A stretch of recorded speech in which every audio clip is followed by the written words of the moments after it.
श्रीमती सुरेखा दुबे जी, जिलाध्यक्ष महेंद्र पाटिल, मनोज पाटिल, रानी द्विवेदी, नीलेश टंडन, राजा राम, ईश्वर धुले और यूरी गोन्साल्विस और यहां मौजूद मेरे सभी सम्मानित बहनों एवं भाइयों, इस स्थान पर पहली बार किसी सार्वजनिक सभा को संबोधित करने के लिए आप सबके सामने खड़ा हुआ। देर हो गई है क्योंकि यहां से फिर मुझे पूना में 2 सार्वजनिक सभाओं को संबोधित करना देर से आया हूं, लेकिन पूरी तरह से मैं दुरुस्त हूं।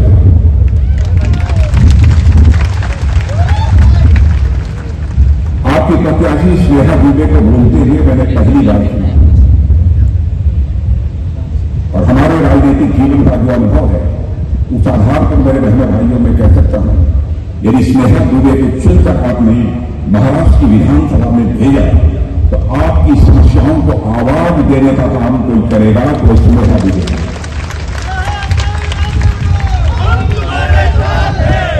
आज मैं आपसे कहने आया हूं तो यह कहने के लिए आया हूं कि अभी 5 महीने पहले सारे देश में लोकसभा के चुनाव हुए।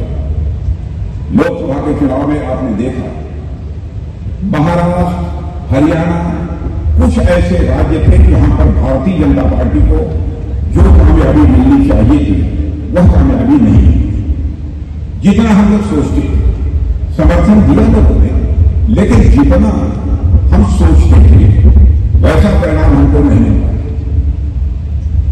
लेकिन यह भी आपने देखा हो हरियाणा का अभी हाल में ही विधानसभा का चुनाव हुआ, लोकसभा चुनाव होने के 3-4 महीने बाद जिस हरियाणा में लोकसभा चुनाव में हमको हमारी अपेक्षा के अनुरूप कामयाबी नहीं मिल पाई थी, उस हरियाणा में की जनता ने विधानसभा के चुनाव में भारतीय जनता पार्टी को क्लियर मेजॉरिटी देकर वहां पर लोगों को जिताया। मुझे लगता है कि इन राज्यों के लोग जहां पर भारतीय जनता पार्टी को लोकसभा के चुनाव में कामयाबी नहीं मिल पाई, यह महसूस कर रहे हैं कि कहीं न कहीं कोई चूक हो गई है, क्योंकि लोग इस सच्चाई को जानते हैं कि भारत को महाराष्ट्र यदि हमको ले जाना है तो महाराष्ट्र को आगे ले जाने के लिए यहां डबल इंजन की सरकार चाहिए, सिंगल इंजन की सरकार से काम नहीं चलेगा। इस महाराष्ट्र में भी एक इंजन और सेंटर में भी एक इंजन, डबल इंजन की यहां सरकार चाहिए। इसलिए आप कहीं चले जाइए महाराष्ट्र। कल मैं झारखंड में था, कई सार्वजनिक सभाओं को मैंने संबोधित किया। क्या भीड़, क्या भीड़, क्या लोगों के अंदर उमंग और उत्साह कि मेरे बहनों भाइयों, राजनीतिक विश्लेषक जो होते हैं, राजनीति के लिए जानकार पंडित होते हैं, अब उन लोगों ने डंके की चोट पर यह कह दिया है कि झारखंड और महाराष्ट्र दोनों में इस बार क्लियर मेजॉरिटी से सरकार यदि किसी की बनने जा रही है तो भारतीय जनता पार्टी के नेतृत्व की एनडीए चल रही है। और मैं यह नहीं कहना चाहता, आप जानते हैं लंबे समय तक जब भारत आजाद हुआ तो लंबे समय तक किसी की हुकूमत रही है तो कांग्रेस की हुकूमत रही। बराबर इन लोगों ने कहा हम सरकार इसलिए बनाना चाहते हैं क्योंकि भारत से हम गरीबी को दूर करना चाहते हैं। मेरे बहनों भाइयों, मैं आंकड़े नहीं दूंगा, लेकिन सच्चाई है 52-54 वर्षों तक लगातार जिस कांग्रेस ने हुकूमत की, राज्य में भी और दिल्ली में गरीबी को दूर नहीं करना। लेकिन आज मैं दावे के साथ यह कहने की स्थिति में हूं, जब से 2014 से केंद्र में मोदी जी के नेतृत्व में एनडीए की सरकार मेरी बहनों भाइयों बनी है, आंकड़े यह बताते हैं कि मोदी जी ने 7-8 वर्षों के अंदर 25 करोड़ हिंदुस्तानियों को गरीबी रेखा से बाहर करने में कामयाबी हासिल की। 25 करोड़ लोगों को गरीबी रेखा से बाहर करने में कामयाबी हासिल की। और धन दौलत की दृष्टि से देखा जाए, जो हमारा भारत पहले दुनिया में गरीब भारत के रूप में जाना जाता था, आज धन दौलत के मामले में हमारा भारत दुनिया की टॉप 3 कंट्रीज में, टॉप 3 देशों में आकर हमारा भारत खड़ा है। और ये अभी टॉप 5, क्षमा कीजिएगा, टॉप 5 कंट्रीज में खड़ा हो गया है। और बड़े बड़े अर्थशास्त्री अभी दावा करने लगे हैं कि वह दिन दूर नहीं है कि 2027 से आते आते धन दौलत के मामले में अर्थव्यवस्था के आकार के मामले में यह भारत दुनिया के टॉप 3 कंट्रीज में खड़ा हो जाएगा। यानी एक अमेरिका होगा, दूसरा चीन होगा, तो दुनिया में तीसरा देश होगा तो हमारा और आपका देश है भारत होगा। मेरे रहने वाली है भारत होगा। हमारे प्रधानमंत्री ने कितना काम किया है, कितना काम किया। राज्यों को पैसा दिया, जिनके पास पक्के मकान नहीं हो तो पक्का मकान। मैं जानता हूं महाराष्ट्र की हमारी सरकार ने, जो शिंदे जी के नेतृत्व में, हमारे देवेंद्र फडणवीस के नेतृत्व में, अजीत पवार के नेतृत्व में चल रही, बहुत सारे लाखों की संख्या में यहां पर आवास बन रहे हैं। हमको बताया गया 26 लाख से अधिक बनाए आवास बन रहे हैं। सारे हिंदुस्तान में हम लोगों ने 1 करोड़ ऐसी महिलाएं जिनके की पास 10-5 हजार रुपया भी नहीं होता था, उनको हम लोगों ने लखपति बनाया है। और बहनों, माताओं बहनों, आपको बता देकर जाना चाहूंगा, ऐसे ही हमारी सरकार यहां बना दीजिए और दिल्ली में हमारी सरकार है तो हम सारे हिंदुस्तान में 3 करोड़ बहनों को लखपति बना देंगे। मेरे बहनों भाइयों, यह हमारी सरकार का संकल्प है। महायुति की सरकार का यहां तक प्रश्न है। महायुति की सरकार ने बहुत ही अच्छा काम किया, सब लोग इस सच्चाई को स्वीकार करते हैं। और यहां तक कि इस सरकार ने एक उत्तम काम जो यह किया है कि 2.5 लाख रुपए से कम जिन लोगों की आमदनी है, ऐसे 21 साल से लेकर 65 साल के बीच की या माताएं बहनें जो यहां पर बैठी हैं, जो महिलाएं बैठी हैं, उनको हर महीने 1500 रुपया दिया जाएगा। 1500 में 1 पैसा भी कोई मां का लाल काटने नहीं पाएगा। वह 1500 रुपया सीधे सीधे आपके बैंक में आकर जमा हो जाता है। ये बहुत बड़ा काम यह महाराष्ट्र की सरकार ने अपने दमखम के आधार पर किया है, किसी का समर्थन नहीं है। क्योंकि हम इस सच्चाई को जानते हैं। महिलाओं के लिए क्यों कर रहे हैं? आधी आबादी को छोड़कर यदि हम भारत का विकास करना चाहते हैं तो किसी भी सूरत में संभव नहीं है। ऐसे काम यदि कोई सरकार कर सकती है तो केवल और केवल भारतीय जनता पार्टी के नेतृत्व की एनडीए सरकार कर सकती है। माताओं बहनों की चर्चा मैं यहां इसलिए कर रहा हूं, बड़ी संख्या में माताएं बहनें यहां पर मौजूद हैं। आप पहले चुनाव होता था, इनके लिए रिजर्वेशन होता था जिला पंचायत में, नगर पंचायत में, नगर पालिका में, लेकिन विधानसभा लोकसभा में नहीं। अब हम लोगों ने फैसला किया है, और वो नारी बंधन अधिनियम पारित कर दिया है संसद ने। अब विधानसभाओं में भी स्नेहा दुबे ही चुनकर नहीं जाएंगी। स्नेहा दुबे जैसी इस महाराष्ट्र के विधान में 100 में 33 महिलाएं जीतकर जाएंगी। बहनों भाइयों, ऐसा कानून मंत्री पास। मैं जानता हूं बुनियादी ढांचों का भी बहुत तेजी के साथ यहां पर हमारी सरकार ने उसका विकास किया है। और एक तो ऐसा बंदरगाह यहां पर बना दिया है, उसको बाढ़ पोर्ट, ऐसा बंदरगाह बनाया नहीं है, उसकी आधारशिला बनकर तैयार हो। ऐसा बना दिया है कि हिंदुस्तान में जितने बंदरगाह हैं उनकी जितनी क्षमता है उससे अधिक आपके बाढ़ पोर्ट की यह क्षमता होगी। यह करिश्माई काम यहां पर हमारी सरकार ने किया।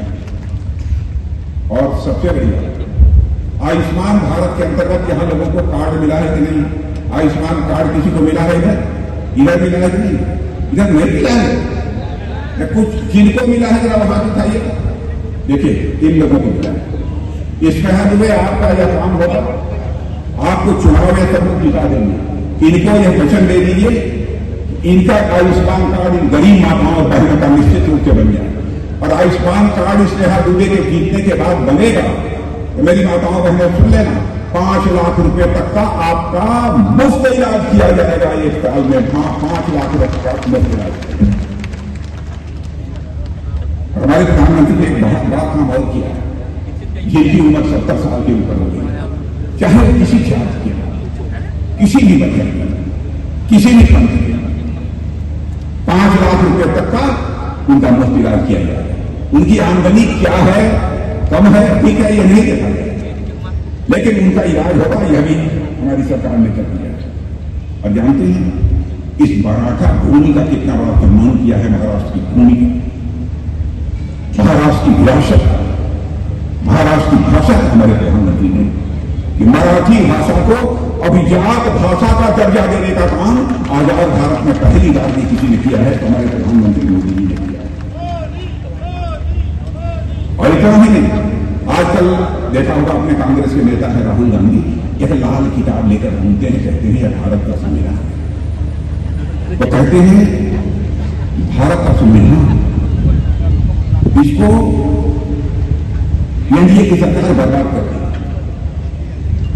और सबको विश्वास दिलाती है कि हम जातिगत जनगणना कराएंगे जातियों के आधार पर और उनको आरक्षण का लाभ हर जाति को। बहनों भाइयों, आपको जानकारी है कि नहीं है मैं नहीं जानता हूं, इस देश में एक बार जनगणना हुई थी जिसमें कि लाखों जातियां हैं, लाखों उपजातियां हैं, लाखों गोत्र हैं।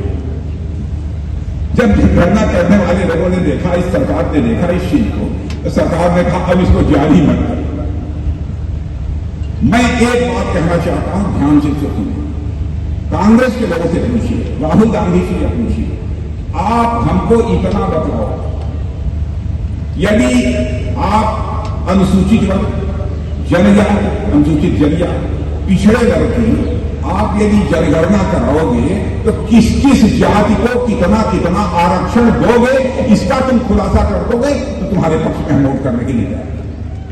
बहनों भाइयों, नहीं कर सकते, ये आपको धोखा दे रहे हैं, आपको ये छलने की कोशिश कर रहे हैं। ये तो क्या करेंगे?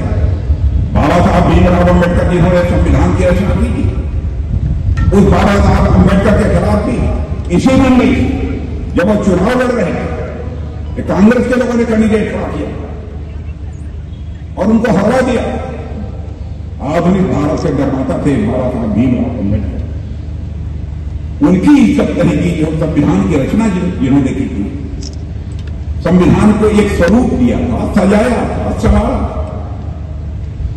आज सभी जातियों को आरक्षण देने की बात करते हैं, ये धोखा दिया जा रहा है, आपसे झूठ बोला जा रहा है। बाबा साहब भीमराव अम्बेडकर गरीब मां की कोख से पैदा हुए थे।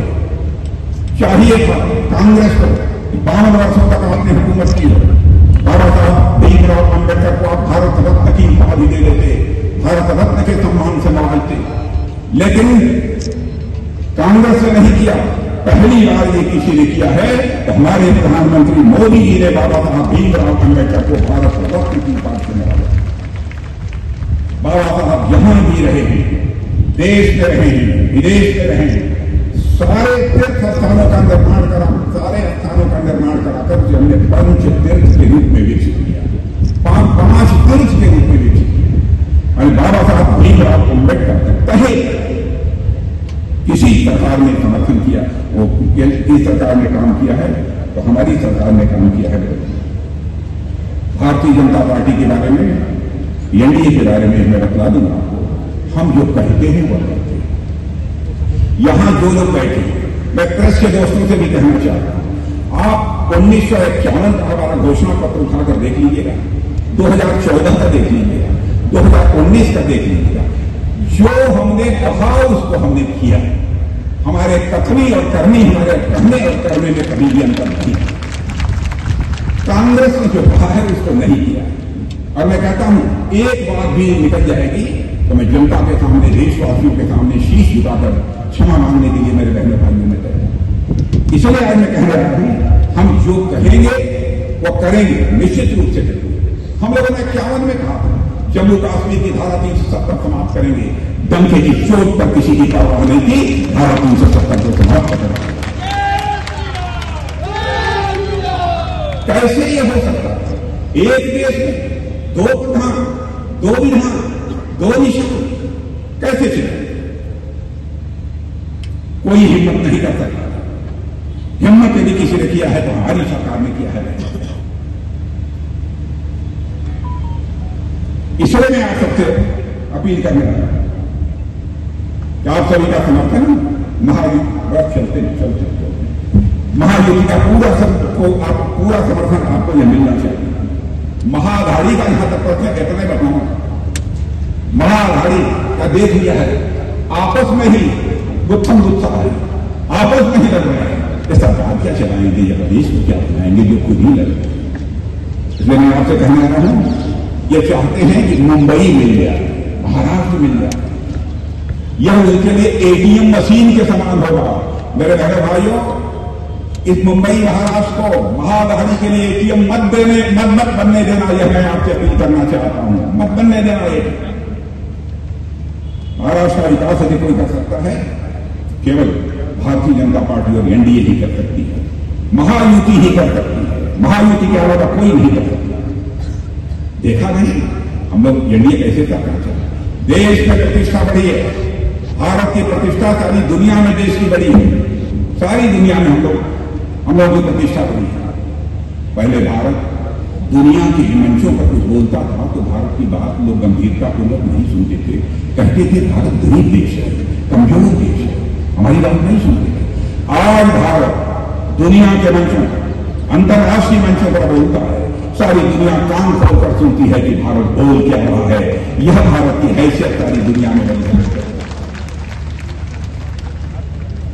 धन दौलत के मामले में तो मैंने बताया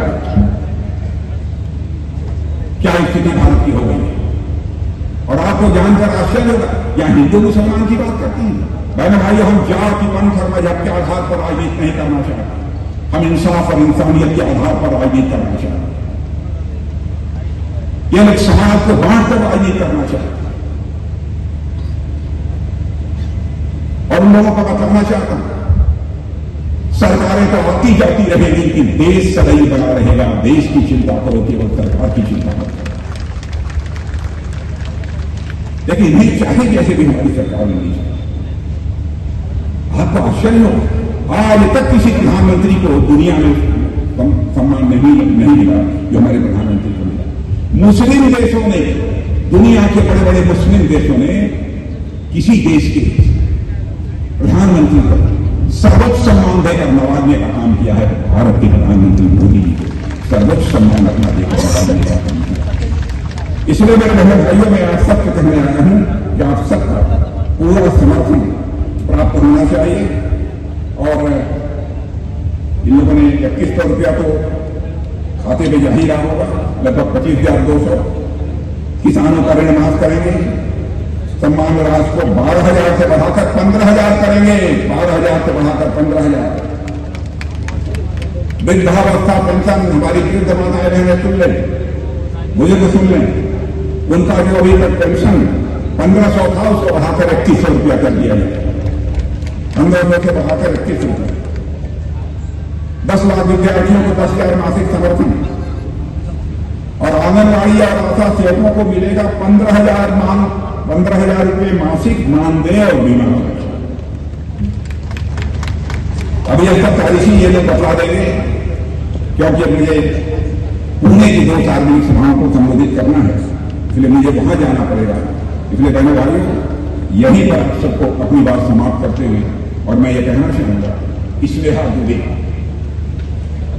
दुबे को भारी मतों से जीताकर आप महाराष्ट्र की विधानसभा में गए। और मैं कह सकता हूं कि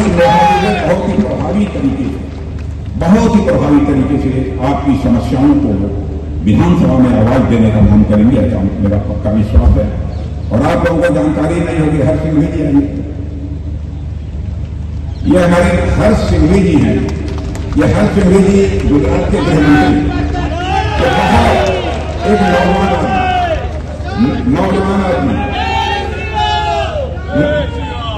नौजवान आदमी, और मैं बता दूं आपको, इतना बढ़िया गुजरात में काम किया है, हर्ष सिंघवी को भी नहीं मालूम होगा। उनके काम की चर्चा करे हिंदुस्तान में। और आज मैं आपसे कह जा रहा हूं, हर्ष सिंघवी जो आज स्नेहा दुबे के मंच पर यहां मौजूद है, वो देश का भविष्य है। मेरे बहनों भाइयों, देश का भविष्य है। आप सबका सौभाग्य है कि आप सबके बीच यहां पर वो उपस्थित हैं। आप सबको बहुत बहुत धन्यवाद।